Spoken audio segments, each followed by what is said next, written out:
अस्सलाम वालेकुम। साहत टीवी पारां असांजो हलंदड़ सिलसिलो जेको नाले वारनि ॾाहनि तालीमदाननि अदीबनि दानिश्वरनि ऐं मुख़्तलिफ़ शोबनि जे शख़्सियतुनि सां इंटरव्यूज़ जो सिलसिलो आहे अंदर ओर। उन सां गॾु मां जो मेज़बान रिज़वान गुल हाज़िर आहियां। अॼु असां जंहिं नाले वारी शख़्सियत सां गॾु आहियूं उनजो सिंधी अदब जे हवाले सां तमामु वॾो कंट्रीब्यूशन आहे। पाण सिंधी लिटरेचर में PhD आहिनि। केतिरा ई किताब उन्हनि जा अणछपियल सूरत में मौजूदु आहिनि ऐं कुझु किताब उन्हनि जा छपिजी चुका आहिनि। सन PhD जी थीसिस पिणु छपिजी चुकी आहे। यादगिरियुनि ते मुश्तमिल जेके किताब आहिनि उहे छपाई जे मरहले में आहिनि। सिंधी ॿोली जा नाले वारा मुहक़िक़ डॉक्टर ग़ुलाम रसूल सूमरो अचो त साणुनि संदुनि ज़िंदगी ऐं अदबी जेका कारगुज़ारी आहे उन जे हवाले सां गुफ़्तगू कयूं। साईं डॉक्टर साहिबु अस्सलाम वालेकुम। वालेकुम सलाम। सलाह सलामत हुजो। ठीकु आहियो? अल्हम्दुलिल्लाह। असांजो ही डॉक्टर साहिबु सिलसिलो आहे हिकिड़ो अंदर ओर जेके असां इंटरव्यू खे ट्रांसलेट करे अंदर ओर जे नाले सां मुख़्तलिफ़ शख़्सियतुनि सां उन्हनि जे ज़िंदगी जे मुख़्तलिफ़ हालतुनि बाबति ऐं उन्हनि जो जेको कयल कमु आहे उन बाबति ॼाण वठंदा आहियूं। अॼु कराची में असां अव्हां सां गॾु आहियूं अव्हांजे घर ते। वेलकम। महिरबानी महिरबानी। ख़ुशी थिए थी महिरबानी। तव्हांजे हवाले सां छो त तव्हांजी जेका हिन वक़्तु उमिरि आहे लॻभॻि कोई यानी मुनी सदी आहे। हा, 76 या 70 त तव्हां 76 सालनि जी जेका उमिरि गुज़ारी आहे उन्हनि में यकीनन जेको तव्हांजा तजुर्बा आहिनि ज़िंदगी जा उन्हनि जे मुतलिक़ बि असां डिस्कस कंदासीं। पर पहिरियों सभ खां अवल असां जेको हिकिड़ो फॉर्मेट आहे असांजे प्रोग्राम जो उन में चाहींदासीं त तव्हां ॿुधायो त तव्हांजो जनमु किथे थियो, कॾहिं कहिड़ी तारीख़ ते थियो, कहिड़े शहर में थियो? मुंहिंजो जनमु 8 फरवरी 1943 में हक़ीक़ी तौर ते थियल आहे। अच्छा। बाक़ी उहा ऑफिशियल जेको लिखियलु आहे उहो ॿियो आहे? उहो आहे 1946। अच्छा। इहो जनमु किथे थियो तव्हांजो? इहो सखर में। ऐं उन वक़्तु हिंदुस्तान पाकिस्तान अञा थियो कोन हो। ऐं इहो सखर जो शहर उन वक़्तु पंहिंजी हैसियत में सिंध जो 2 नंबर वॾो शहर कराची हैदराबाद। तव्हांजे वालिद साहब जो माना उते को कारोबार वग़ैरह हुयो सखर में? वालिद साहब जो कारोबार सखर में त कोन हो, बाक़ी कुझु हुन जाइनि ते नौकरियूं कयूं हुयूं। अच्छा। हा, बाक़ी कारोबार जेके चइजे उहो हुन बाक़ी हल्का सल्का धंधा जेके आहे उहे हुन पंहिंजे ज़ाहिर आहे ज़िंदगी गुज़ारण लाइ कुझु न कुझु इंसान खे करिणो पवे। अच्छा, हाणे तव्हांजो इहो जेको सखर में तव्हांजे ज़िंदगी जी अखि खुली उन खां पोइ तव्हां वरी तालीमी सफ़र किथे शुरू कयो? मुंहिंजो पहिरियों तालीमी सफ़र बैराज कॉलोनी में थियो। सखर में? हा, उते एलिमेंट्री स्कूल हूंदो बहितरीन क़िस्म जो, अॼु बि मौजूदु आहे। जी जी। हा, उते ट्रेनिंग कॉलेज बि आहे। जी जी। ऐं उहो असांजे घर जे बिल्कुलु साम्हूं वर्क्स रोड मशहूरु आहे। उन वर्क्स रोड ते उनजे कॉलोनी में आहे, मौजूदु आहे बैराज टाउनशिप में। अच्छा, उते तव्हां केसि ताईं प्राइमरी तालीम उतां वरिती? प्राइमरी तालीम पहिरें दर्जे जी मुंहिंजी उतां जी हुई। अच्छा। ऐं एतिरो यादि आहे त उते तमामु बहितरीनु उस्ताद हूंदा, उस्ताद अल ॾिनो असांखे पढ़ाईंदो हुयो। ऐं उन ज़मानो वॾी फरेन ते मेट सां मेटे ऐं किल्क सां लिखण जो ज़मानो हुयो। अच्छा। अञा मूंखे यादि न आहे त किताब को मां खणी वेंदो हुयुमि, बाक़ी असां उन वक़्तु फराई खणी वेंदा हुआसीं ऐं कचे पेरे में हुआसीं। अच्छा। अच्छा, उन खां पोइ तव्हांजो वरी तालीमी सफ़र अॻिते तव्हां 5 दर्जो किथां पास कयो? पोइ तालीमी सफ़र असांजो शुरू थिए थो लाड़काणे में अची। पोइ तव्हां माइग्रेट? लाड़काणे में असां माइग्रेट करे आया आहियूं कोई 48-49 में। अच्छा। हा, पहिरियों असां माइग्रेट करे विया आहियूं मीरो ख़ान जे भरिसां ॻोठु आहे कंगा, उते कंगन में। ऐं पहिरियों दर्जो वरी मां कंगन में रिपीट कयो। सखर मां तव्हां वरी डायरेक्ट कंगन में वियो? कंगन में। अच्छा। कंगन में वरी पहिरियों दर्जो उते रिपीट कयो। अच्छा अच्छा। ऐं उहो बि हिकिड़ो वॾो पुराणे ज़माने जो सफ़र आहे और ॻोठनि जा स्कूल। उनजो जॾहिं नक्शो पेश कजे त हिकिड़ो अजीब दिलचस्प कहाणी ॾेखारींदो। जॾहिं मां दाख़िल थियो त उस्ताद आयो त सुबुह जो 8 बजे 8 बजे पर टाइम जेको हुयो उहो उन वक़्तु किली हणी इन में ज़मीन में खोड़े उन ते टाइम ॾिसबो 2 किलियूं, हिकिड़ी किली जंहिं ते सुबुह जो पाछो पवे सिज जो त घिंडी वॼे ॿार अचनि, ऐं ॿियो मोकल जे टाइम जो पाछो वरी ॿी किलीअ ते जॾहिं हुते पाछो पवे तॾहिं उहो मोकल थिए। टाइम कंहिं वटि कोन हुयो सवाइ ॻोठ में वॾेरे खां अलावा ॿिए कंहिं वटि वाच हुई कोन। अच्छा। हा, तंहिं करे इहो स्कूल में वियासीं जो त ॿार सभई उस्ताद खे पहिरें पई मिलनि पिया त मूंखे बि मिलणो पियो। अहिड़े तरीक़े सां इहो ॿियो तालीम जो सफ़र। अच्छा, उन खां पोइ तव्हां पंजो किथां था पास कयो? इहो तालीम जो सफ़र बहरहाल इहो शुरू थियो। वरी जॾहिं असां कंगन मां कोई साल ॾेढ रही वरी आया हूं असां जेलस बाज़ार में। हिकिड़ो पुराणो मंदरु हूंदो बड़ जे वण जे हेठों जो जल्दी हिंदुनि ख़ाली कयो, उहो बड़भांग पियो हूंदो। अच्छा, उन दौर में जेलस बाज़ार बि हुई? जेलस बाज़ार त इलाही पुराणी आहे, छो त इहे कलेक्टर जेलस कलेक्टर जे नाले ते आहे, उहो इलाही पुराणी आहे। ऐं जेलस बाज़ार जे अॻियां पुल हूंदी, उहा बि उन वक़्तु मौजूदु हुई। अहिड़ो मंदरु मौजूदु।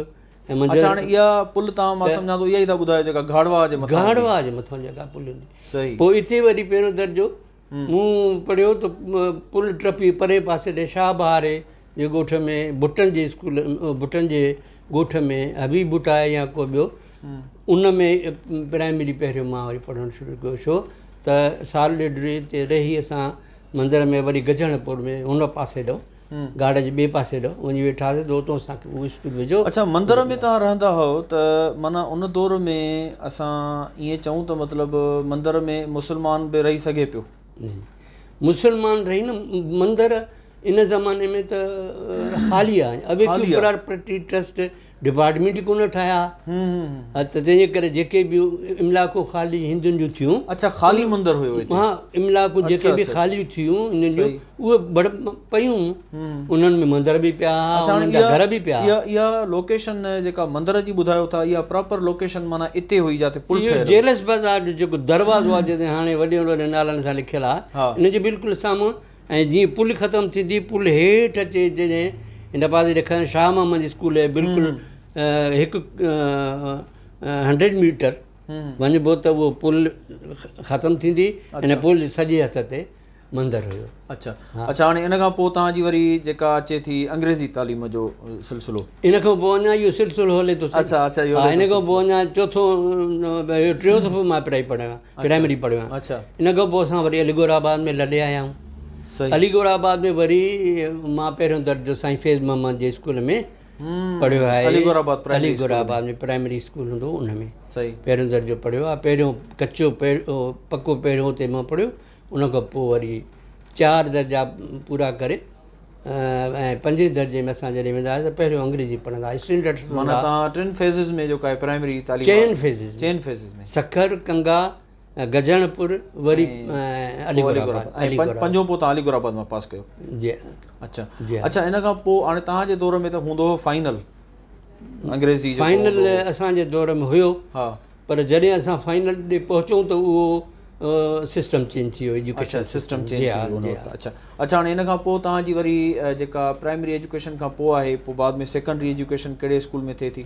प्राइमरी खां पोइ सेकेंडरी एजुकेशन जा सिलसिला वरी म्यूनसिपल हाई स्कूल में शुरू था थियनि। अच्छा अच्छा, उते म्यूनसिपल हाई स्कूल में तव्हांजो हिकिड़े माना शागिर्द तौरु ज़हीन शागिर्दनि में शुमारु थींदो हो, विच थरनि में थींदो हो, या बैक बेंचर हूंदा हुआ? अञा सच ॿुधायां, हाणे इहो बिल्कुलु डफर शागिर्द जेके हूंदा आहिनि, अच्छा, उन्हनि में शुमारु थींदो हो। अच्छा, सखर में त मूंखे सुठी तालीम मिली। बाक़ी उतां जॾहिं इहो सिलसिला टुटनि था त ॿाहिरां में अचनि था। ऐं तव्हां ॾिठो त कंगन खां पोइ वरी भुटन जे ॻोठ में शाहबार वटि इहे स्कूल उन ज़माने में उन्हनि में तालीम जो को बि। ऐं हिकु त इहो थियो त सुठा उस्ताद वरांगे सबबु घणा हिंदू ईअं सनद तिजारत सां गॾु तालीम बि हेठि वेहिजी वई। तंहिंजे करे मूंसां वरी पर्सनल अलॻि मामिलो हुयो जो हर को ॿारु ज़हनी तौर ते पंहिंजे सगार ऐं ज़हनी सलाहियतुनि हार पढ़े थो। ऐं मुंहिंजी सलाहियतूं अहिड़ियूं फितरती या कुदरती तौर ते अहिड़ियूं बहितर कोन हुयूं जो मां ॿुधाए सघां त आउं को ब्रिलियंट शागिर्द। सही। अच्छा, हाणे इहो सिलसिलो अॻिते हले थो। इन खां पोइ तव्हां म्यूनसिपल स्कूल मां वरी मैट्रिक पास करे पोइ वञो था कॉलेज। कहिड़ी कॉलेज तव्हां एडमिशन वरिती? मां कॉमर्स एंड आर्ट्स कॉलेज। अच्छा, आर्ट्स एंड कॉमर्स कॉलेज। अच्छा, लाड़काने में। इहा कॉमर्स कॉलेज आर्ट्स कॉलेज उन वक़्तु किथे हुई? जनाबाग में। जनाबाग में इहो जेको लिटिल फॉक्स स्कूल आहे? लिटिल फॉक्स स्कूल तो न कोन हो, उन वक़्तु न हुयो। उन वक़्तु न हो। बाक़ी काज़ी फसुल्ला वकील मशहूरु लाड़काने जो, उनजे बंगले जे पुठियों। सही। हिते हूंदो ऐं अब्दुल फताह मेमण वारनि इहो खोलियो हुयो सही प्रिंसिपल पहिरियों उहो हूंदो उन खां पोइ ॿिया इहो उन्हनि ज़ाती तौर ते माना खोलियो हो पोइ बाद में इहो जो हिनखे प्राइवेट कॉलेज गवर्नमेंट तवील में पहिरियों वरितो हा सुठो पहिरियों लाड़काणे सही, सुठो सही, सही। प्राइवेट कॉलेज हुयो अच्छा हिन खां पोइ तव्हांजी ग्रेजुएशन ग्रेजुएशन ॿुधायां मैट्रिक खां पोइ मुंहिंजी जेका तालीम आहे इहा रजिस्ट्रेशन रुॻो मां कराए सघंदो हुउसि कॉलेज में अच्छा उन खां पोइ सॼो पढ़ाईअ जा जेके बि मसइला मरहिला आहिनि इहे घर में कंदो हुउसि प्राइवेट तौर ते ऐं पोइ तव्हां ग्रेजुएशन जो मतिलबु ज़ाहिर फॉर्म भरायो हूंदो फॉर्म इम्तिहान ॾिनो हूंदो जी हा फॉर्म उन भरायो वक़्तु यूनिवर्सिटी कहिड़ी तव्हांजी सिंध यूनिवर्सिटी सिंध यूनिवर्सिटी हूंदी सिंध यूनिवर्सिटी हूंदी जी हा सिंध यूनिवर्सिटी अच्छा उन खां पोइ तव्हां वरी MA सिंधी अदब में कई MA सिंधीयत में कई ऐं इन खां अलावा मास्टर्स ॿिए कंहिं सब्जेक्ट में बि कई न अच्छा हाणे तव्हांजो असल में मुंहिंजी फितरत इहा आहे त मां कंसंट्रेशन कंहिं बि हिकु शइ ते अच्छा कंदो आहियां अच्छा ऐं उन वक़्तु बि ज़हनी तौर ते केतिरनि शयुनि में हथु विझण जो मां आदि कोन हुउमि जेतोणीकि असांजे दोस्तनि में 3-4 MA करण जो शौक़ु बि हूंदो ऐं रुझान बि हूंदो पर मुंहिंजो इहो रुझान कोन हो पर मूंखे एॾो वक़्तु बि कोन हूंदो छो त पंहिंजी ग़रीबी हाले करे ऐं वालिद साहिब जे मैट्रिक में जॾहिं इम्तिहान सां पास कयो त उहो इम्तिहान जो नतीजो मूं वालिद साहिब खे ॿुधायो त उन खां पोइ 2-3 महीननि में हुनजो कुदरती तौर ते डेथ थी वियो त उहो बि कंहिं बीमारी में वीचारो वरितलु हूंदो त असांखे पाण ई महिनत मज़दूरी करणी पवंदी ज़िंदगी जे गाॾे खे हलाइण लाइ सो तालीमी इख़राजात पूरी करण लाइ बि को असांखे न ई त को साइंस पढ़ी सघूं पंहिंजे तौर ते तंहिंजे करे प्राइवेट तौर ते रजिस्ट्रेशन कराए बाक़ी ज़िंदगीअ जा ॿिया हिसा जेके आहिनि उहे कंहिं कमकार में इस्तेमालु थिया अच्छा हाणे उन खां पोइ तव्हांजी जेका MA थिए थी त इहो त तव्हांजो तालीमी सफ़र हेसि ताईं प्राइमरी खां वठी असां मास्टर्स ताईं पहुचायोसीं हाणे तव्हांजी पहिरीं नौकिरी कहिड़ी मिली आहे पहिरीं नौकिरी जो सिलसिलो शुरू कयो बिस्मिल्लाह करे त मां पहिरियों प्राइवेट फर्म्स या इदारनि में या स्टोर्स ते कमु कया आहिनि सही ऐं उनजी ज़िंदगी जो बि हिकिड़ो सुठो सफ़रु आहे ऐं वॾो सबक़ु आमूज़ आहे जिन मां मूं घणो ज़िंदगी जो सबक़ु पिरायो आहे सही ऐं पहिरियों पाक मुस्लिम मेडिकल स्टोर हूंदो जीअं मूं मैट्रिक कई त मुंहिंजो चाचो उन्हनि जो वाक़ुफ़ु हूंदो पाक मुस्लिम मेडिकल स्टोर जा अबसतार शेख ऐं बहाउद्दीन शेख लाड़काणे जी वॾी हैसियत वारा माण्हू हुआ उनजा किताबनि जा दुकान बि हुआ लकी स्टोर पुराणे ज़माने में ऐं पाक मुस्लिम मेडिकल स्टोर बि हुयो तंहिंजे करे मां उन स्टोर ते मूंखे मौक़ो मिली वियो पंहिंजे चाचे जी सिफ़ारिश सां त इहो पाक मुस्लिम स्टोर जेको हिन वक़्तु बंदर रोड ते आहे हिते ई हूंदो ऐं साम्हूं हमदर्द हक़ जो मेडिकल स्टोर हूंदो जेको हमदर्द वारनि अच्छा हाणे साम्हूं इहा तव्हांजी पहिरीं प्राइवेट जॉब ई मुंहिंजो ख़्यालु आहे साल खनि हली आहे पर उन दौरान ई मूं इंटर में मेडिकल स्टोर ते ई उन्हनि मूंखे इजाज़त ॾिनी तव्हां शाम जो तव्हांखे ड्यूटी माफ़ आहे ऐं तव्हां 5 बजे भली कॉलेज वञी अटेंड कयो ऐं तव्हां पंहिंजो ज़िंदगीअ जो सफ़र छो त उहे महिरबानी बि हूंदा ऐं हू पाण बि तालीमदान हुआ ऐं अंग्रेज़ी में बड़ा मास्टर हिसाबनि में बड़ा कारोबार में बड़ा तंहिंजे करे हू पाण बि चाहींदा अहसासु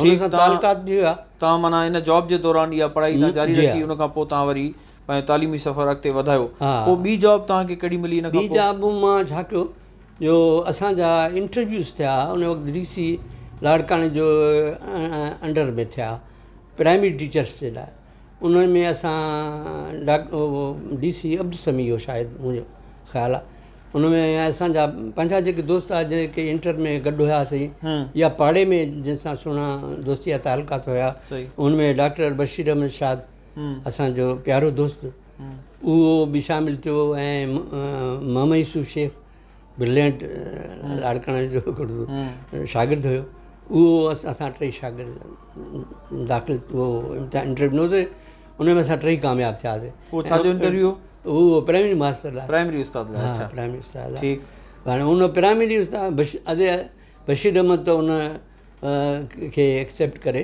ऑर्डर खे जॉइन कयो मोहम्मद यूसुफ खे छो त वधीक पढ़णो उहो यूनिवर्सिटीअ में इम्तियाज़ी डिग्री हासिलु करण लाइ उहो यूनिवर्सिटी हले वियो ऐं उन ऑर्डर मतिलबु क़बूलु न कयो या उनखे विथड्रॉ कई ऐं मूं विदड्रा बि कयो, हालांकि मूंखे नौकरी जी ज़रूरत हुई गवर्नमेंट जी, मगर असां जॾहिं इन दौरान पहुचूं था त असांजो मुतालो जेको आहे तालीमी सिलसिले में, तालीम खां अलावा हिकिड़ो जनरल नॉलेज ऐं जनरल किताबनि जो मुतालो असां कंदा हुआसीं।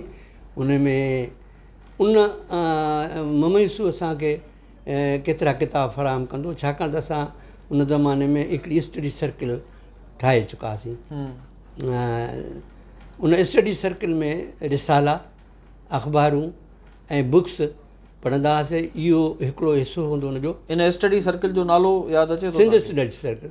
अच्छा, सिंध स्टडी सर्किल। अच्छा। ऐं उनजो दफ़्तरु कोन हो, दफ़्तरु हुयो त जिना बाग हुनजो दफ़्तरु हूंदो ऐं छबर ते वेही सिंधी सॼणनि सथ जे नाले सां बि तव्हां उन दौर में इहा तरक़ी करे इन जो नालो असां मटायोसीं। अच्छा। छो त सिंधियत ॾे वधीक थोरो जॾहिं रुझान त असांजो थिए। सही। ऐं ख़ुदि मम यूसुफ जो बि। सही। ऐं हू पाण बि सिंधी तंज़ीमुनि में उन वक़्तु हुयो। सही। त इन करे हू असांखे घणो इन नमूने मामले में गाइड कंदो। पोइ असां उनजो सिंधी सॼणनि सथ नालो हाणे इहो तव्हां इंटर जा शागिर्द आहियो? इन वक़्तु इंटर जा। हाणे इंटर जा शागिर्द बि उन दौर में तव्हां एतिरा बाशऊर हुयो जो तव्हां तंज़ीमूं ठाहियो पिया, किताब पढ़ो पिया, स्टडी सर्किल्स ठाहियो पिया।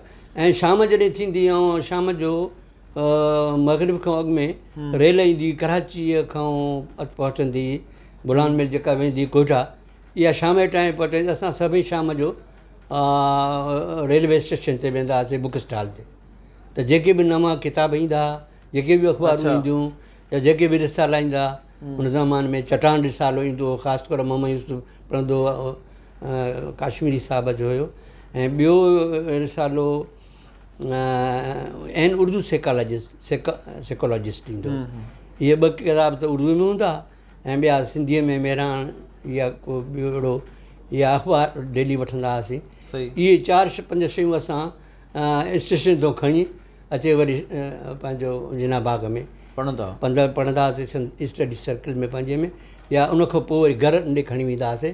ऐं जंहिंखे जहिड़े किताब जो मुतालो वधीक घुरिजंदो। अच्छा, हाणे इन तव्हांजी सर्किल में कुझु ॿिया दोस्त बि पोइ बाद में शामिलु थिया? सभई उहे जेके असां म्यूनिसिपल हाई स्कूल में हूंदा हुआसीं, असांजो घणो घटि में घटि 15-16 शागिर्दनि जो जथो जेको उतां तयारु थियो। अच्छा। ऐं रहनुमाई उन्हनि खे ख़ासि तौर ते जिन उस्तादनि उते ॾिनी, उन में अब्दुल मनान चांडियो साहिबु असांजो अंग्रेजी उस्तादु हूंदो, साईं गुलाम अला ऐं मुख़्तलिफ़ सब्जेक्ट उन पढ़ाईंदो। मूंखे उन वक़्तु जाग्राफी पढ़ाईंदो मूंखे। त इहे असांखे न रुगो स्कूल में ई पढ़ाईंदा, पर असांजी ज़हनी आबियारी बि कंदा, असांखे ज़हनी शख़्सियत साज़ी बि असांजी कंदा, असांजी किरदार साज़ी बि कंदा। सही। ऐं असांखे मुताले ॾांहुं राग़िब बि कंदा। ऐं जेको असां मुतालो करे वेंदा हुआसीं उनखे ॿुधंदा, वरी असांखे सलाह मशवरो ॾींदा। अच्छा, हाणे इन में डॉक्टर साहिबु जेके तव्हांजी सर्किल में ॿिया दोस्त शामिलु हुया, जी, उहे कहिड़ा कहिड़ा दोस्त हुआ? घणेई दोस्त हुआ, उहे ॿुधायमि तव्हांखे। कॉलेज स्कूल जा ई हुया। उन में ग़ुलाम सरोवर शेख हुयो, ऐं अला बख़्श अंसारी हुयो, अला बख़्श सुमरो, अला बख़्श जोखियो, जेको स्कूल में उस्ताद हुयो। हा, अला बख़्श जोखियो हुयो।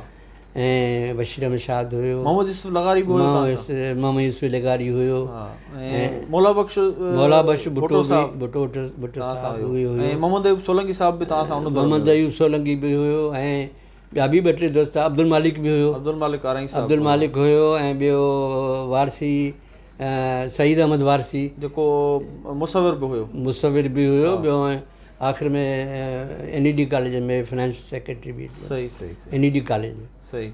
ऐं यूनिवर्सिटी जो बि। सही। ऐं अहिड़े तरीक़े सां 2-3 नाला ॿिया बि आहिनि जेके ॻणे सघजनि। अच्छा, हाणे ही तक़रीबन 16 ॼणा हुयासीं। सही। हाणे इहो तव्हांजो जेको तालीम सां गॾु गॾु जेको हिकिड़ो सिलसिलो नौकिरियुनि वारो प्राइवेट वारो हलियो, इन खां पोइ तव्हांखे लेक्चरशिप कॾहिं थी मिले? लेक्चरशिप मूंखे 1973 में मिली, पर इन खां अॻु ज़िंदगी जो हिकिड़ो अहम जिदोजहद जो सफ़रु गुज़रे थो, जंहिंखे ॿुधाइणु तमामु लाज़मी आहे। छो त तालीम मरहलो त मरण ते इंसान जे लाइ, बिल्कुलु सही, क़बर खां पींघे ते हरणो आहे, बिल्कुलु सही। ऐं इहो अहम आहे, तव्हां पाण चई चुको त हुनखे PhD मूं कई त हुन एसि ताईं त पुॼायो आहे ऐं बाक़ी सिखण जी जेके मराइल आहिनि उहो मरण ताईं हलंदा। सही ॻाल्हि। पर ज़िंदगी जेका असांजी आहे उहा उनजा तमामु आस्पेक्ट्स या उनजा रुख, उनजा पहलू या उनजा पासा उन्हनि खे ज़रूरु जंहिं जदोजहद में गुज़रणो पए थो त उहा जदोजहद न सिर्फ़ु नॉलेज बि आहे ऐं छो त तालीम ऐं मरहल रुॻो तालीम न था, तालीम सां गॾु सम्झ ऐं इदराक ज़ाहिर आहे। इदराक, हा बिल्कुलु इदराक आहे। सो इहो ॿियनि कमनि में बि मिले थो, रुॻो किताब में कोन थो मिले। नो डाउट बिल्कुलु ॿियनि कमनि में बि मिले थो। तंहिं करे मुंहिंजो वरी मां इंटर में जॾहिं BA मुंहिंजी हले थी ऐं BA में दाख़िला थी आहे त मां वरी पोइ इंडस्ट्रीज़ में ॿुधायोमांव त इहो प्राइमरी जो वारी मूं इन करे ऑफर कई जो स्टडी मुंहिंजी एतिरी अहिड़ी थियल हुई जो ख़ासि तौर ते हिन उर्दू साइकोलॉजिस्ट मां केतिरा ई मज़ामीन अहिड़ा जिन मुंहिंजे ज़हनी तौर ते मूंखे तब्दील करे छॾियो। हिकिड़ो मज़मून अहिड़ो आहे हुयो जेको एडोल्फ हिटलर ते ज़िंदगी जो हुनजो स्केच छिकियल हो। उनजी ज़िंदगी बि हिकिड़ो तमामु रोडनि ते पेंटिंग करे स्केचिस करे हू पिनंदो हो पैसा, उन मां हुनजी ज़िंदगी जो गुज़र सफ़र थींदो।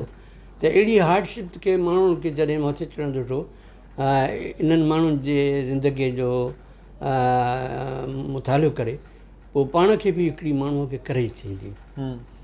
उन ज़माने में असां न रुॻो इहो हिटलर जो पढ़ंदा हुआसीं पर मुसोलिनी खे बि पढ़ंदा हुआसीं। उन ज़माने में मुंहिंजो रुझान जेको ज़ाती तौर ते हूंदो उहो असांजो सॼो ग्रुप त इस्लामी ऐं दीनी ख़्यालनि जा हूंदा हुआसीं छो त असांजी डेवलपमेंट ईअं ई इन कालम में थी। लेकिन मुंहिंजी हिकिड़ो कालम जुदा, मूं पंहिंजे लाइ हर कंहिंजी ज़ात जो पंहिंजो पंहिंजो कालम हूंदो आहे, पंहिंजी सोच हूंदी आहे, पंहिंजा ख़्याल हूंदा आहिनि। जो मां पोइ इन में रशिया जो जेको अदब हूंदो उन मूंखे घणो मुतासिर कयो। उन में हा कार्ल मार्क्स जा नाला बि सभु ॿुधंदा हुआसीं। कार्ल मार्क्स ते हिकिड़े माण्हूअ लाड़काणे में अची वॾो लेक्चर ॾिनो, उहो रशिया खां आयो। उन में स्टेडियम अञा नओं तयारु थियो, उते हिकिड़ी वॾी पंडाल सजियो हुयो जंहिंमें लाड़काणे जा जेके बि इंटेलेक्चुअल आहे साईं गुलाम अला हुयो ऐं मुमताज़ खोखर वॾो इंटेलिजेंट माण्हू लाड़काणे थी गुज़रिया, कुर्बान अब्बासी या साईं गुलाम अला, अहिड़े क़िस्म जा ॿिया बि लाड़काणे जा घणा इंटरव्यू त असांजी संगत जा माण्हू आहे, ॿिया बि लाड़काणे जा वकील सही या लाड़काणे जा तालीमदान या लाड़काणे जा प्रिंसिपल्स कॉलेज जा, इहे उन्हनि खे उनखे ॿुधणु आया। इहे उन वक़्तु रशिया पंहिंजी दुनिया में सह क़ाइमु करण लाइ पूरी दुनिया में माण्हू मोकिलींदी, ख़ुसूसन इंडिया और पाकिस्तान में, त जीअं अमेरिका जे मुक़ाबले में ऐं रशिया जा असरात जेके आहिनि उहो पाकिस्तान आहे बरे सगीर ते वधीक पर उन्हनि में पाकिस्तान बि उन में निशान हो। त उहे असां लेक्चर उन्हनि जा ॿुधासीं ऐं उनखां पोइ असांजो वाक़ई थोरो आहिस्ते आहिस्ते रुझान वधंदो वियो ओॾे। ऐं इन खां पोइ वरी मूं नूरुद्दीन सरकी जो हिकिड़ो किताबु सिंधीअ में तर्जुमा नेट छा कजे, उहो हुयो पंहिंजो तर्जुमो थियल लीव टालिस्टाई जो। लीव टालिस्टाई जो इहो किताबु जॾहिं मूं पढ़ियो त उन अञा मूंखे वधीक उत्साह सोशलिज़म जे कुझु क़रीब कयो ऐं मुताले जे लाइ बि वाक़ई उत्साह ॾिनो। लीव टाली खां पोइ दोस्तोयेव्स्की जा कुझु अफ़साना बि पढ़ियासीं। उनखां पोइ वरी मूं इंटर जे ज़माने मां हिकु ॿ दफ़ो कराची में आयो हुउसि, छो त जॾहिं कारखाने जे सिलसिले में कमु सिखण जे सिलसिले में त मूंखे हिते 2-3 महीना रहणो पियो कराची में। मुज़फ़र हुसैन साहिब जो अली टेक्सटाइल मिल जो मालिक हूंदो, उन पंहिंजे बंगले ते रहायो त उनजे घर जे वेझो सदर ई हुयो। सही सदर में असां ईंदा वेंदा हुआसीं त हिते पब्लिशिंग इदारो हुयो लाइब्रेरी रशिया जी। अच्छा। पोइ उन मां खोड़ सारा किताब ख़रीद करे उन सस्ता किताब हूंदा बहितरीनु बाइंडिंग थियल। त मुंहिंजी पसंदि जो किताबु गोरकी जो मां नावेल उन वक़्तु उर्दू में तर्जुमो थी चुको, द मदर जो तर्जुमो हुयो। सही। हाणे हिकिड़ो इहो किताबु इन्हनि किताबनि जो जॾहिं ऐं ॿियो जॾहिं असां मुतालियो कयूं था ऐं ॿियो बि किताबु हुयो डॉक्टर ज़ेवागो उन ज़माने। हा उहो उनजो बि मूं ख़ूब मुतालियो कयो ऐं जेतोणीकि उहो पंहिंजो कम्यूनिज़म मार्क्सिज़म जे कुझु एंटी लिखियलु हो, छो त हुनखे वेस्ट में नोबेल प्राइज़ बि मिलियो, त ज़ाहिर आहे उहो वेस्ट वारनि हुनखे पंहिंजे हथ में रखियो त उनजी पंहिंजी साइकोलॉजी। अच्छा, हाणे हिते हिकिड़ो मां तव्हांखां क्रैश क्वेश्चन ज़रूरु कंदुसि त छो त हिकिड़ो वॾो दौरु रहियो आहे तरक़ी पसंदीअ जो, रुजत पसंदीअ जो। तव्हांजो जेको ॻाल्हियुनि मां ख़बर पए थी त तव्हां उन वक़्तु तव्हां पंहिंजा जेके दोस्त तव्हांजा हुया जेके मज़हबी ख़्यालनि जा हुया, पर तव्हां उन वक़्तु लेनिन ऐं मार्क्स खे पढ़ियो, पोइ उन्हनि तव्हांजे ज़िंदगीअ ते असरात न छॾिया छा? छो त तव्हां बाद में पोइ वरी उन पैटर्न ते न हलियो शायदि, या उहो ज़हन में तव्हांखे उहे सभु शयूं न, उहो तव्हां उनखे फॉलो कंदा रहियो? सोशलिज़म जो पैटर्न जेको आहे, हा, उहो ज़िंदगी जे घणे अरसे ताईं मां हुन सां गॾु न आहियां, पर दीन जेको आहे मुस्लिम बहस मुस्लमान दीन जो फॉलोअर बि मां हुयुसि, पर सोशलिज़म मां जेको फ़ाइदो वठी सघिजे पियो, या कम्यूनिज़म थ्योरीज़ मां जेको फ़ाइदो वठी सघिजे पियो, या कार्ल मार्क्स जी थ्योरी दास कैपिटा मां जेको कुझु हासिलु करे, दास कैपिटा असां पाण त कोन पिया पढ़ी सघूं, छो त उनजा मुख़्तलिफ़ ज़बान में तर्जुमा असां वटि उर्दू में जेको कुझु अची सघे पियो उन मां कुझु चैप्टर्स पढ़ी सघां। छो इन मुताले खां पोइ मूंखे इहो थियो त टीचर थियणु, मास्टर थियणु या क्लर्क थियणु, वञी फाइलनि जा कॉलम्स भरणु, इहो ज़िंदगी जे लाइ कोई मुनासिबु कमु न आहे। ज़िंदगी तमामु हिकिड़ी वॾी आहे, उनखे मथे तव्हां माना पढ़ियो, मुतालो इंसान खे उहो ई मथे उॾाए थो। सही, मुतालो इंसान खे उहो ई मथे खणे थो। सही ॻाल्हि आहे। जंहिं तौर ते एॾी बेदारी ॾिए थो त माण्हू पाण ई पंहिंजा रस्ता पाण दूर दूर ताईं ॾिसे थो। तंहिंजे करे मूंखे प्राइमरी टीचर बणजणु पसंदि इन करे न आहे, मुताले मूंखे मुतासिर। पोइ मां चयुमि त इंडस्ट्रीज़ में को कमु कयां, छो त मुतालो वरी अहिड़ो थी वियो आहे। गोरकी जो नाविल ई ख़ुदि अहिड़ो आहे जो हुन में सॼो कारखानेदारी ऐं मज़दूरनि जा मामलात खयनि, उहो इलिस्ट्रेशन बि आहे, हुन में फोटोग्राफी, त उहे उन्हनि सां गॾु असां बि ज़हन में वेझी विया। त पोइ मूं उन नौकिरीअ खे छॾे न, पर मां ऑप्ट ई न कयो, वयुसि कोन।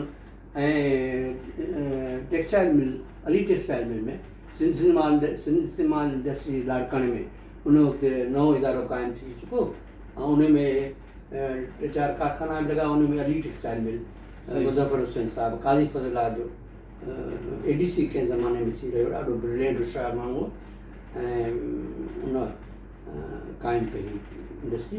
पोइ मां पहिरीं नौकिरी हुते शुरू कई, 100 रुपीज़ जे हिसाब सां मुंहिंजे पघार शुरू थी।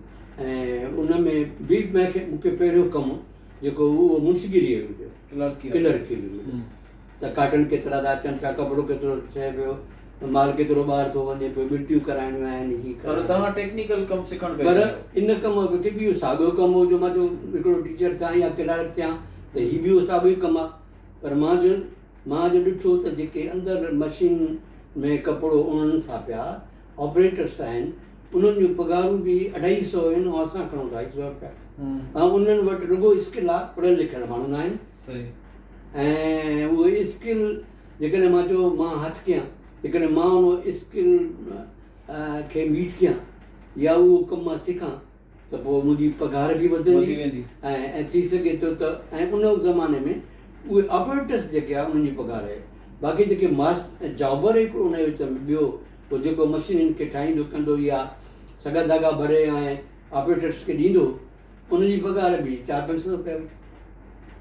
ऐं इन जे मथां जेको मास्टर हूंदो हो, डिज़ाइनियूं ठाहींदो हो कपिड़नि जूं, ऐं उहो सभिनी खे कंट्रोल कंदो, मशीनियूं ख़राबु थियनि त उनखे बि ठीकु कंदो, त उनजी 1000 रुपया पघार हुई।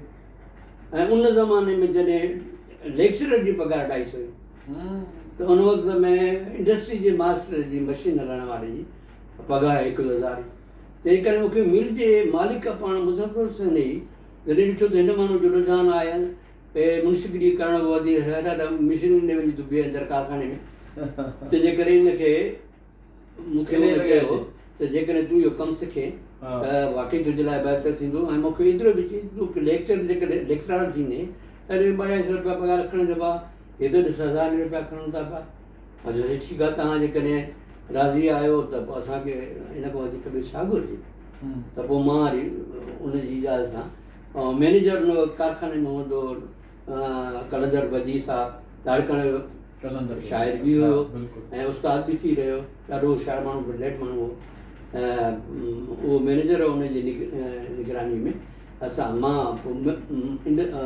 ऑपरेट कपिड़े जे ठहण वारे सेक्शन में, मशीन हलाइण वारे सेक्शन में ऑपरेट हेल्पर थी वियुसि। हेल्पर खां पोइ मां जल्दी कोई 3-4 महीननि में ऑपरेटर जे पोजीशन ते हली वियुसि ऐं कमु सिखी। जितो की ॿाहिरि जा माण्हू हुआ, पंजाब जा कराची जा, कमु सिखण में ब्रेक विझंदा, ईअं न थिए त हितां जा माण्हू जेकॾहिं थी वञनि लाड़काणे जा लोकल माण्हू ई वधीक तयारु थी वेंदा त पोइ असांजे रोज़गार जा मसाइल हितां खजी वेंदा। पर मां जॾहिं ऑपरेटर्स त मुंहिंजो बि उते नज़रियो थियो त हाणे लाड़काणे में पंहिंजा जेके लोकल माण्हू आहिनि इन्हनि खे वधि में वधि कमु सेखारिजे त जीअं कुझु लाड़काणे जे माण्हुनि जो बि भलो थिए ऐं सुठियूं पघारियूं मिलनि ऐं कुझु ख़ुशहाली ग़रीबनि में अचे। ऐं मां वरी ऑपरेटर जो कमु सिखण लाइ मूंखे वरी हिकिड़ी इंट्रेस्ट पई रुकावट जो 65 जी जंग अची वई, जो हुन में कारखाना कुझु बंदि थी विया। त मां उन ज़माने में कराची में अञा HM सिल्क मिल्स में डॉक्टर मुज़फ़र हुसैन साहब जी मदद सां उते कमु सिखां पियो।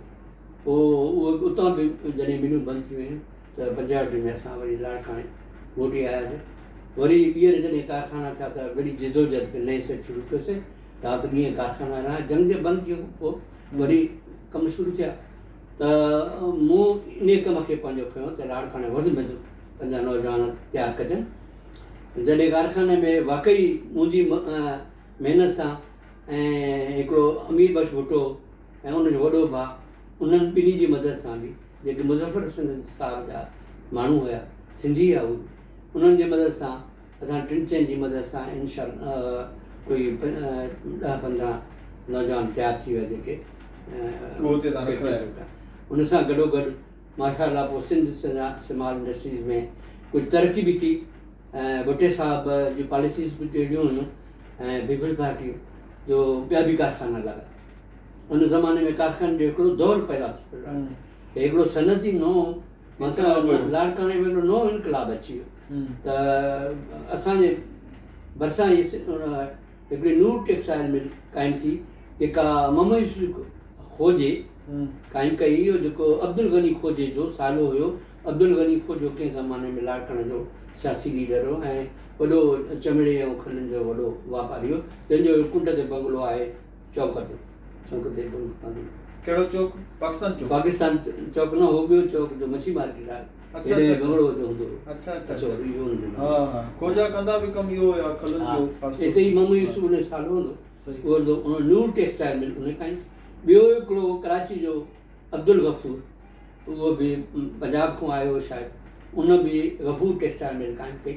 त इन हिकिड़ी ग्राउंड में इहे 3 कारखाना, इहे टेक्सटाइल मिलियूं, 3 टेक्सटाइल मिलियूं, पर हिकिड़ी जदीद टेक्सटाइल मिलियूं, लोकेशन टेक्सटाइल मिलियूं। लोकेशन इनजी का इहो सिंध स्मॉल इंडस्ट्री, हा ठीक रते ते रोड ते। ठीक हा, पर इहो हिकिड़ो नओं दौरु ईअं थो मां चवां त इन खां अॻु में लाड़काणे जो वराणे खां बि अॻु छा हो त खॾियुनि जो दौरु हो, त रुॻो अॻो छा पोतरा ठहंदा।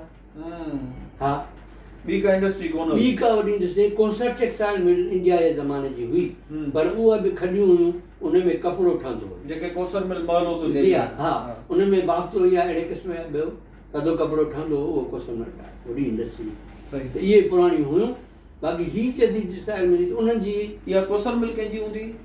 कोसर मिल पोइ जेका आई उहा बि पंजाब जेके माण्हुनि पहिरियों इहा जॾहिं पाकिस्तान अॻु में उनजी तारीख़ न थियो आज़ाद त हिंदुस्तान में हुई, हिंदुस्तान छो त चिमनियूं जेके 3-4 लाड़काणे में तव्हां ॾिठियूं पुराणे ज़माने वारे, त उहो राम खे खां अॻे जूं आहिनि।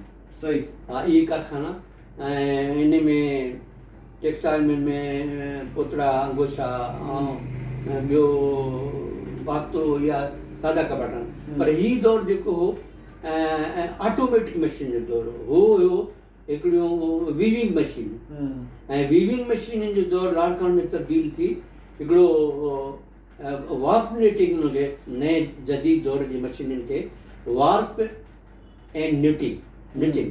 वार्प माना हिकिड़ा बीम जेके आहिनि तव्हां हिकिड़ी मशीन ते वेड़े तयारु कयो, निटिंग माना ॻंढ जे ज़ोर ते उहो मशीन जेका आहे उहा ॻंढे उन्हनि मां तानी पेटे ते उन्हनि मां कपिड़ो ठाहे थी, पर उहो कपिड़ो जेको हुयो उहो तेज़ रफ़्तार ठहंदो, जॾहिं त पुराणे दौर वारियूं खॾियूं ऐं वीविंग मशीनियूं 25-30 वाल रोज़ानो ठाहे सघनि पिया वॾी महिनत सां, ऐं जॾहिं त हीअ मशीनूं जेके हुयूं 100 मीटर जेके आहिनि कपिड़ो ठाहे वञनि, पर बर में ॿिटो यानी कोई 60 या 70 75 ताईं वेकर हिकु थान, ऐं हू जेके अंगोशो या पोतले जी हुनजी वधि में वधि 35 खां 40 इंच नंढे पैमाने ते। अच्छा, हाणे इहो तव्हां मिल्स में उन में इहो बि ठहे, पर उहे कपिड़ा जेके ठहंदा उहो ज़मानो हो कैरेलिन जो, कैरेलिन शर्ट सर्क पाईंदो ऐं उहो बिना इस्त्रीअ जे माण्हू हर को पाईंदो, बिना इस्त्री कैरेलिन, ऐं हिकिड़ो बैकग्राउंड जो पथलूं ठहंदियूं जेके बि बिना इस्त्रीअ जे ठहंदियूं पाइबियूं हुयूं, कैरेलिन, बैकग्राउंड, नैलून, दुपट्टा, उन्हनि जूं लेसिस, इहे सभु शयूं उन ते तयारु थींदियूं हाई स्केल ते, ऐं उनजी प्रोडक्शन थींदी, ऐं मशीनूं उन्हनि जा 3 बर बि ठाहींदियूं, एॾियूं विकिरियूं मशीनूं थींदियूं। इहो लाड़काणे में जेको कपिड़ो ठहंदो त लाड़काणे जे सराउंडिंग्स में ई इहो इस्तेमालु थींदो या ॿाहिरि बि वेंदो, एक्सपोर्ट बि थींदो? शुरूअ में इन्हनि जी टेंडरिंग थींदी आहे, कपिड़ो कोई बि हूंदो आहे उहो टेंडर थींदो आहे, सही, ऐं टेंडर में हिकिड़ो त उन्हनि खे स्टीम में विझंदा आहिनि त जीअं इन जा वकड़ ख़तमु थी वञनि ऐं ॿी उन में सॉफ्टनेस अचे, उन खां पोइ उनखे कलर कंदा आहिनि, सही, मुख़्तलिफ़ क़िस्म जा कलर, दुपटनि जा 15-20 कलर दुपटा अलॻि अलॻि उहो कलर कंदा आहिनि, ऐं कमीस जा बि जेको कैरेलिन ऐं नैलिन जी ठहंदियूं उन्हनि खे बि कलर थींदा, बाक़ी बैकग्राउंड खे कोन थींदा, जेके इहे हूंदा। पहिरियों सिस्टम जेको सॼो कराची में इन्हनि जी टेंडरिंग बि थींदी, कलरिंग बि थींदी, ऐं फ़रोख़्त बि उते थींदी, ऐं अली टेक्सटाइल मिल में मूं थोरो कमु कयो त जेके दुपटा ठहंदा, लेसिस ठहंदियूं, उहे लाड़काणे जे मार्केट में विकिणा, तंहिंजे करे मूं मैनेजर सां ॻाल्हायो, मालिक सां ॻाल्हायो त इहो कुझु हिसो असां जेके लाड़काणे मार्केट में विकिणूं, छो त उन वक़्तु रेशम गली जेका ही क़ाइमु थी चुकी मौजूदु गिटिन में ऐं घरनि में, इहा साॻी जॻह ते, हा साॻी जॻह ते, तो इन में अली हसन में थोरो उहो लाड़काणे में दुपटा खपाईंदो, पोइ उहो उन दुकान ते खोलियो हिते, या कंहिंसां भाईवार थियो असांजे पाड़े जो अली गोराबाद जो मेतला, उहो उनखे असां दुपटा विकिणंदा हुआसीं, मां विकिणंदो पाण ख़रीद करे, ऐं उहो दुपटा वरी पंहिंजे रेशम कली मार्केट में खपाईंदो, ऐं कुझु मूंखे कमीशन मिलंदी, ऐं जेको मूड़ी हूंदी उहा मालिकनि खे मोटाड़ी बि कुझु पाण रखिबो। इहो थोरो घणो हलाए सो बिज़नेस, पर बिज़नेस कपिड़े उणत जो इन्हनि 3 कारखाननि में वॾो हाई स्केल हो, मां ॿुधायां त 3 बर हिकिड़ी मशीन थी ठाहे, त इहो कराची असांजो आसानी सां वञो थो मोकिलिबो हुयो, सही, तंहिंजे करे उनजो मार्केट असुलु उहो ई हुयो। हाणे माना तव्हांजो जेको नौकिरीअ जो वॾो अरसो गुज़रियो उहो मिलनि में तकरीबन कमु कंदे बि गुज़रियो जी? अच्छा, मिल में मुंहिंजो 10 साल अरसो गुज़रियो आहे। मां जेका बि मुंहिंजी तालीम आहे पंहिंजो इंटर खां पोइ या इंटर ज़माने खां ई त ॾींहं जो असां मिल में कमु कंदा हुआसीं, त राति जो पढ़ंदा हुआसीं, शाम जो पढ़ाई थींदी, हा, ऐं राति जो जेकॾहिं कमु हूंदो त पोइ ॾींहं जो पढ़ंदा हुआसीं, कमु कढी। तव्हां इन विच में कहिड़ियुनि मिलनि में कमु कयो? सुठो सां सवाल कयो आहे। लाड़काणे में पहिरियों textile mill, Ali textile mill में कमु सिखियोसीं बि, ऐं ऑपरेटर सां कमु कयोसीं, ठीकु आहे। उन खां पोइ मां हली वियुसि पंहिंजो कराची, उन खां पोइ मां हले वियुसि उन खां मां पोइ हलियो वियुसि पंहिंजो कोटली, उते सिंध टेक्सटाइल मिल हुई जेका नैलुनि जो ऐं कैरेलिन जो कमु कंदी, सही। उन में मां कोई 1-6 महीना कमु कयो। उन में हैदराबाद में कहिड़ी प्रोडक्ट्स ठहंदियूं हुयूं नैलुनि जा? साॻी, अच्छा, छो त कमु इहो सिखियलु आहे, मशीनूं उहो ई हलाए सघूं पिया, ऐं मशीनूं जर्मनी जूं ईंदियूं, माना टेक्सटाइल बायर कंपनीअ जूं, ऐं ॿी 2-3 कंपनियूं हुयूं,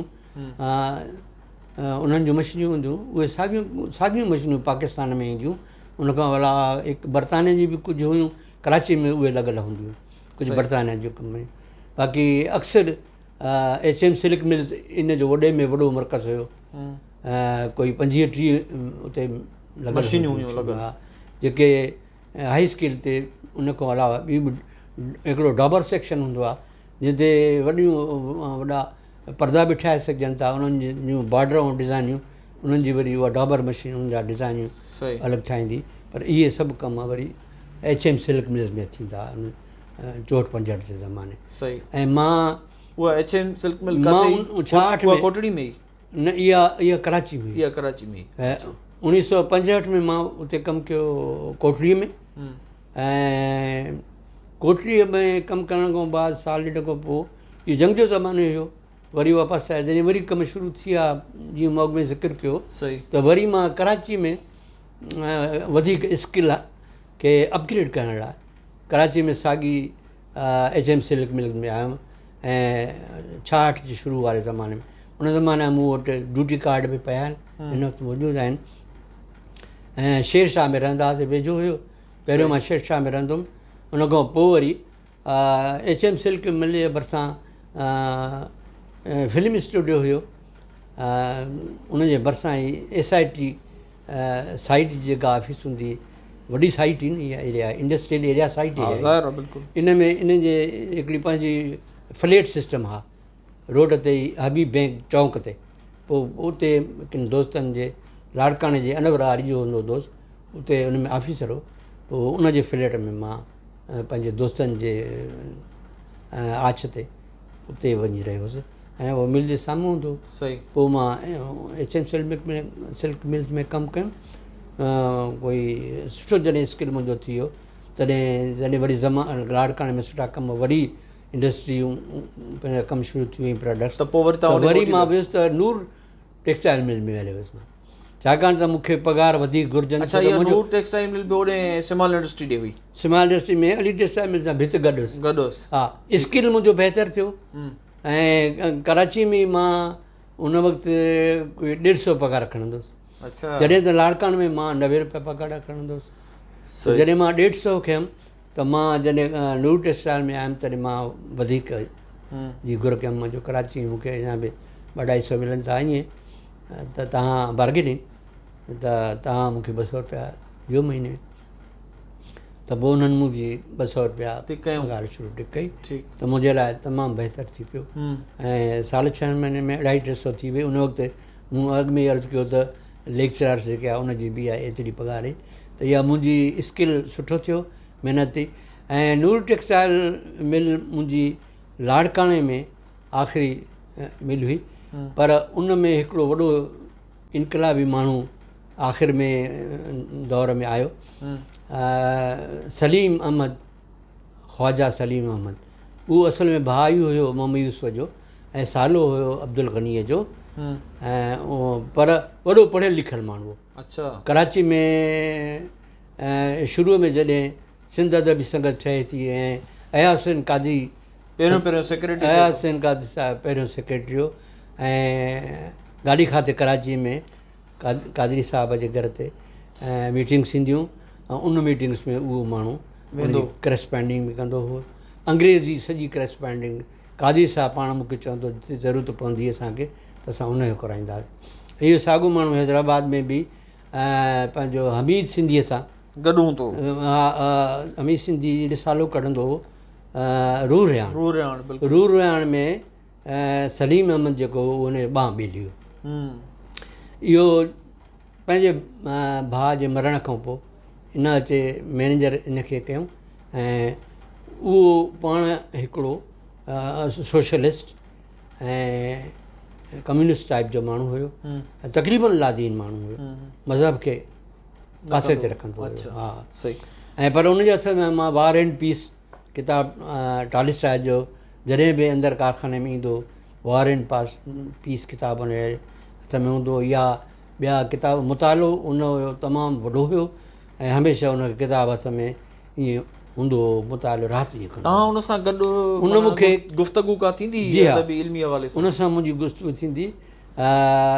तमामु सादो तबियत माण्हू, जहिड़ो ॾाहो हुयो ओतिरो त बि सादो माण्हू हुयो।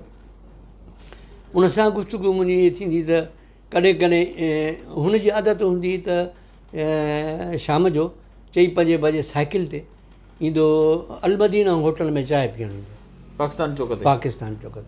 और पाकिस्तान चौक उन वक़्तु हल्के पैमाने ते कुझु अदीब आलिम अची वेहंदा, जंहिंमें साईं गुलाम अला जो नालो मां खणी सघां थो, ऐं फिज़ा हुसैन कादरी साहिब जो नालो खणी सघां थो, ॿिया बि केतिरा माण्हू हूंदा, पर उन सां गॾु ॿिया बि सनत सां तालुक़ु रखंदड़, कारखानेदारी सां तालुक़ु रखंदड़, या शौक़ीन माण्हू पंहिंजी तबियत में, चांहि उनजी सुठी हूंदी, मानी सुठी हूंदी, ऐं कचहरी लाइ उनजे होटल जे ॿाहिरियों पुराणो, मां ॻाल्हि थो कयां, पुराणो, इहे नओं अलमदीना होटल न, पुराणो तूफ़ान महल होटल, हाणे त उहो बि ख़तमु थी वियो। हा, उन जॻह ॿाहिरियों कुर्सियूं बि पयूं हूंदियूं, टेबलियूं पयूं हूंदियूं, कचहरियूं अदबी बि थींदियूं ऐं ॿियनि क़िस्म।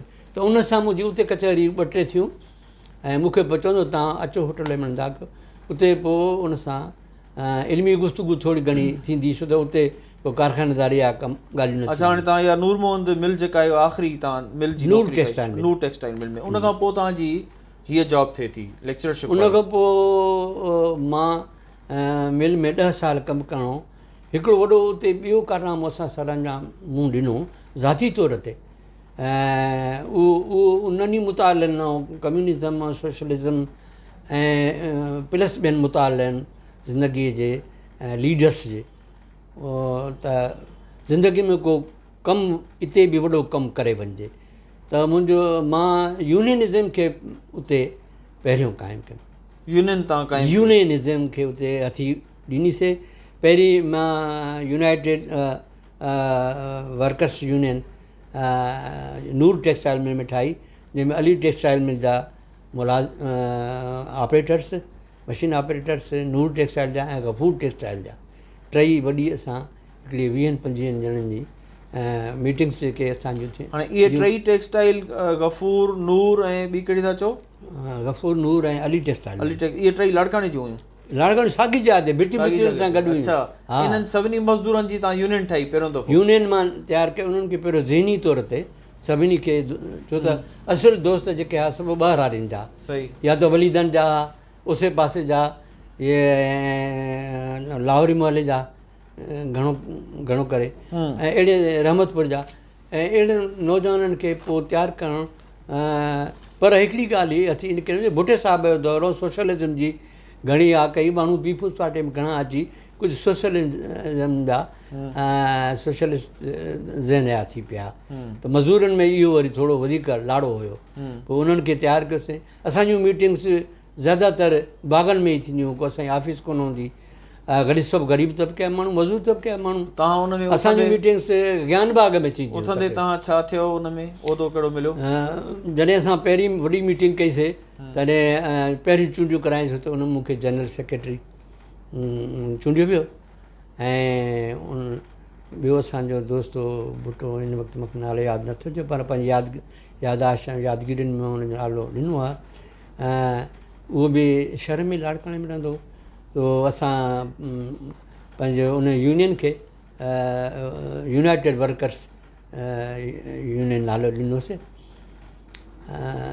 यूनाइटेड वर्कर्स एसोसिएशन या अहिड़े क़िस्म जो।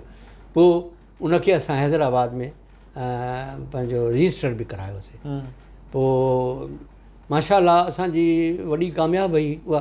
पोइ उन ज़माने में अञा मां वधीक चाहियो पिए त फेडरेशन असां लाड़काणे में हिकिड़ी क़ाइमु कयूं। फेडरेशन क़ाइमु करण लाइ वसाइल या इंडस्ट्रीज़ हुयूं।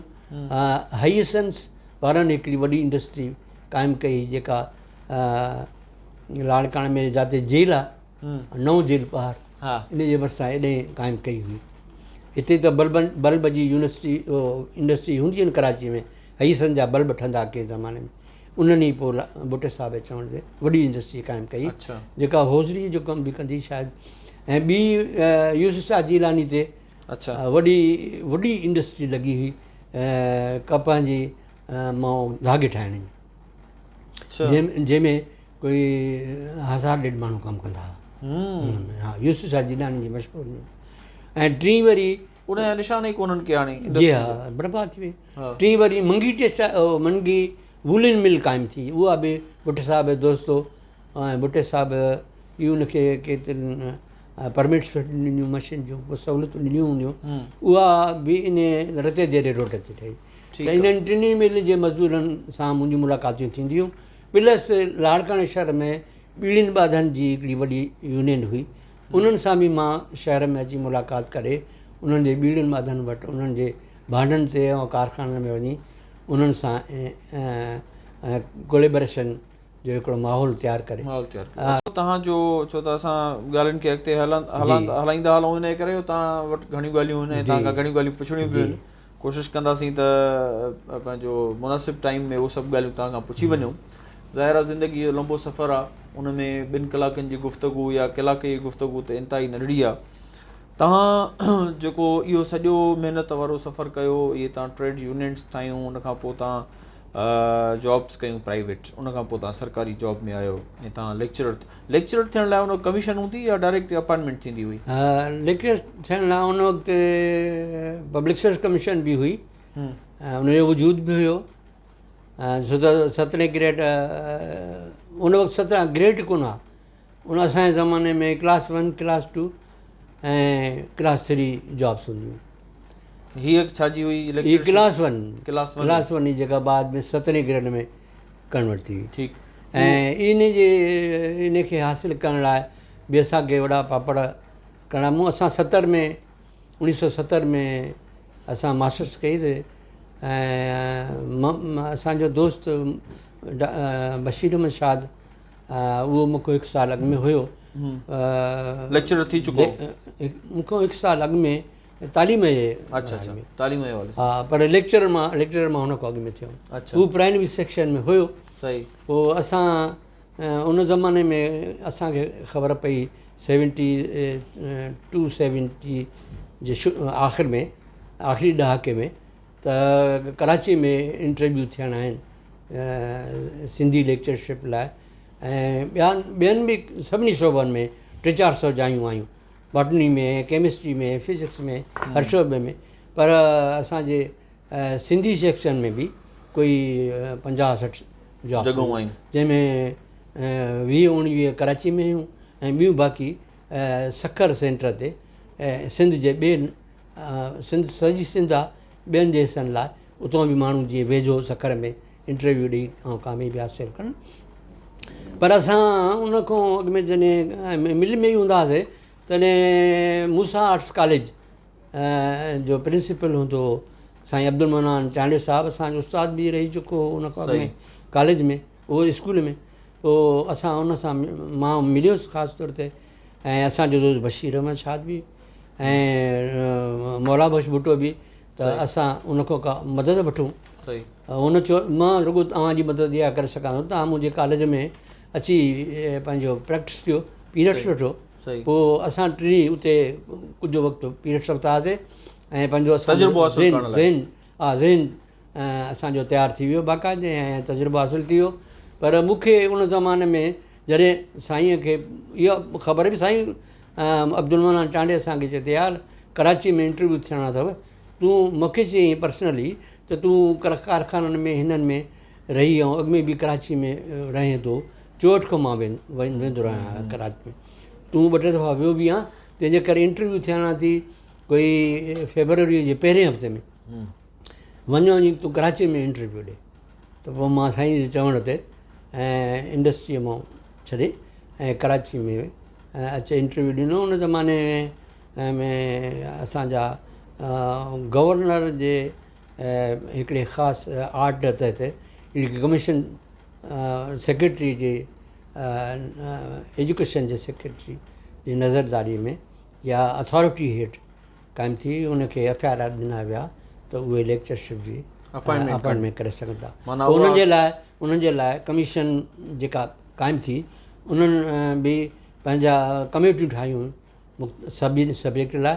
सिंधी लाइ जेका कमेटी तयारु थी, हुन में काज़ी मुमताज़ उन वक़्तु सेक्रेटरी हो, उन 2-3 सब्जेक्ट स्पेशलिस्ट ऐं कुझु नफ़्सियात चेक करण लाइ जेके ज़रूरी क्लास 1 ऑफिसर्स लाइ इंटरव्यू जे लाइ ज़रूरी थींदा आहिनि मामलात उहो हुननि तय कया ऐं असांजा इंट्रस्ट व्यूज़ वरिता सही ऐं उन में असां पंहिंजी सलाहियतुनि ते कामयाबु थियासीं ऐं मूंखे पहिरियां फेबरवरी जे पहिरें हफ़्ते में लाड़काणे में ऑर्डर पहुची वियो मां कोई 15 तारीख़ खनि हफ़्ते खनि जे अंदरि मां अची वियो आहियां 23 फेबरवरी जे 1973 में ऐं जॉइन तव्हां लाड़काणे में कयो न कराची में जॉइन कयो कराची में जॉइन कयो किथे कहिड़ी पहिरियों जॉइन कयो मूं पंहिंजो लियारी जे गवर्नमेंट साइंस कॉलेज लियारी में पहिरियों मुंहिंजी अपॉइंटमेंट थी ऐं उते शुरू कयोसीं उन खां पोइ कोई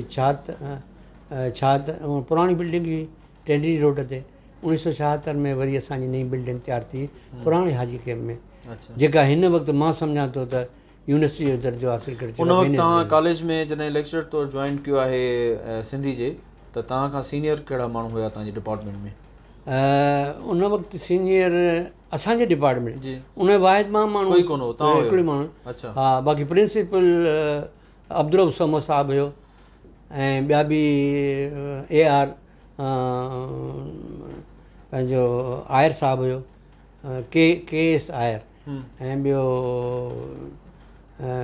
बरोई साहिबु कोई इकबो बलोच साहिबु हुयो मोहम्मद आयत बलोच अच्छा पोइ हाणे हितां तव्हांजी अपॉइंटमेंट थिए थी तव्हां हिते जॉइनिंग कयो था केतिरो वक़्तु तव्हां हिते रहियो लेक्चरर तौरु मां तक़रीबन 10 साल लियारी कॉलेज में रहियुसि पोइ वरी तव्हांजो असांजी नई बिल्डिंग ठही उन में मां 80 वारे 82 में मां वरी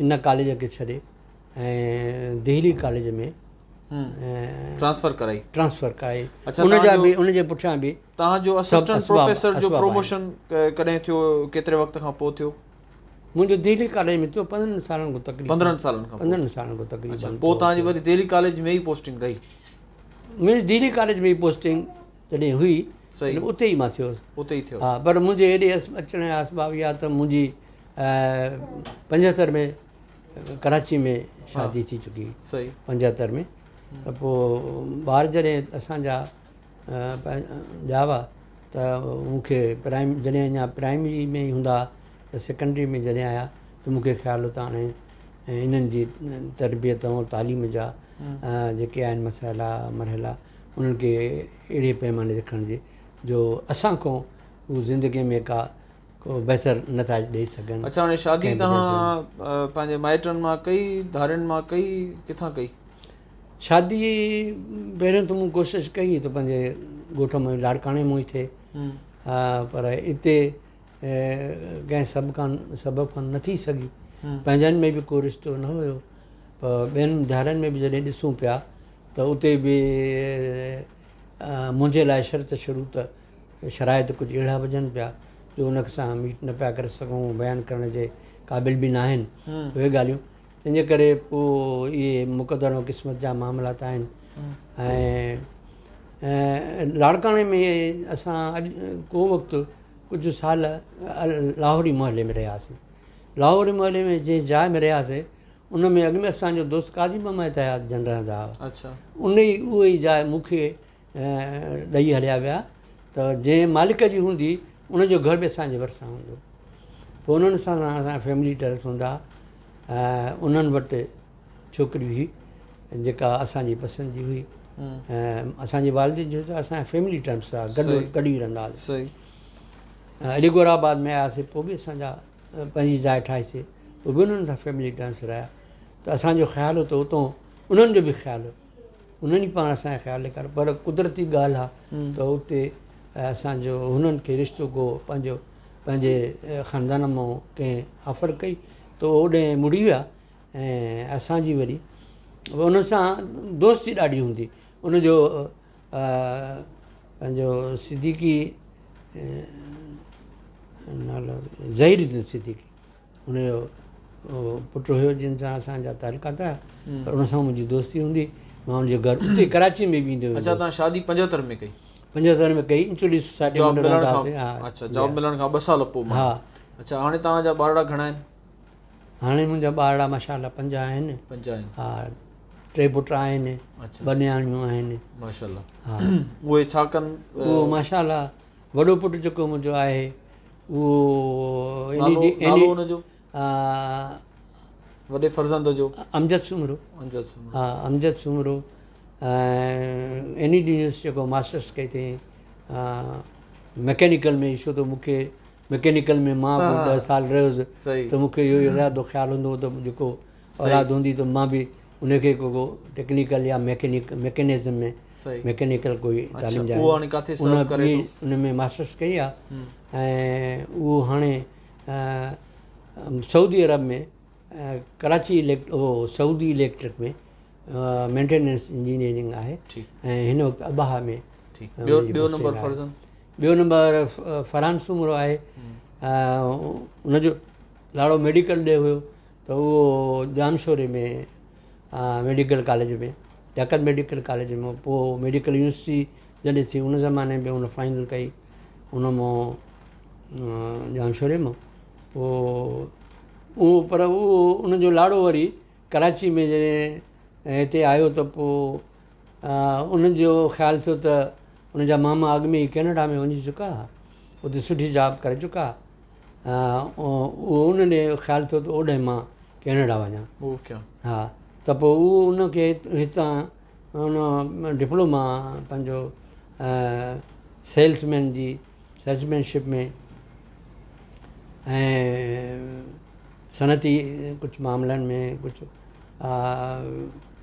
करे ऐं पोइ उन बेसिस ते पहिरियों शुरू में उहो हालांकि हुनजी रीडर सर्जन हुयो ऐं पंहिंजो कोर्स कंप्लीट करे चुको ऐं हाउस जॉब बि कंप्लीट करे चुको, पर उन लाइन में उहो कैनेडा वञण में कामयाबु थियो ऐं उते वञी पोइ वरी साॻी हेल्थ में उन मास्टर्स कई आहे पंहिंजो टोरंटो यूनिवर्सिटी। ऐं हाणे साॻियो ई उहो पंहिंजो डेंटिस्ट वारो कमु करे न? उहो हाणे हिन वक़्तु जेको आहे हेल्थ डिपार्टमेंट में अंदाज़न डिप्टी डायरेक्टर जे हिसाब सां कमु करे थो। अच्छा हा ऐं माशाल्लाह मैनेजमेंट साइड ते? जी हा। अच्छा हेल्थ मैनेजमेंट साइड ते। ठीकु सही आहे। अच्छा 3 नंबर फर्ज़न इहो आहे उमेर सुमरो। अच्छा ऐं इहो असांजो नंढो पुटु कमु करे थो आईबेक्स इंटरनेशनल में। अच्छा हिकिड़ो वॾो कराची में सेंटर आहे जंहिंमें पंहिंजो जंहिंजो ॿाहिरि बिज़नेस हले थो उन बिज़नेस में ई पंहिंजी प्राइवेट टीम जो हा टीम लीडर आहे। माशाल्लाह। ऐं ॿ नियाणियूं तव्हांजूं उहे पढ़ियल आहिनि? उहे बि माशाल्लाह उन्हनि जी शादी थी चुकियूं आहिनि। उन्हनि जी बि हिकु जी मास्टर्स इस्लामियात में आहे अरबिक में ऐं ॿी जेका आहे उहा कंप्यूटर साइंस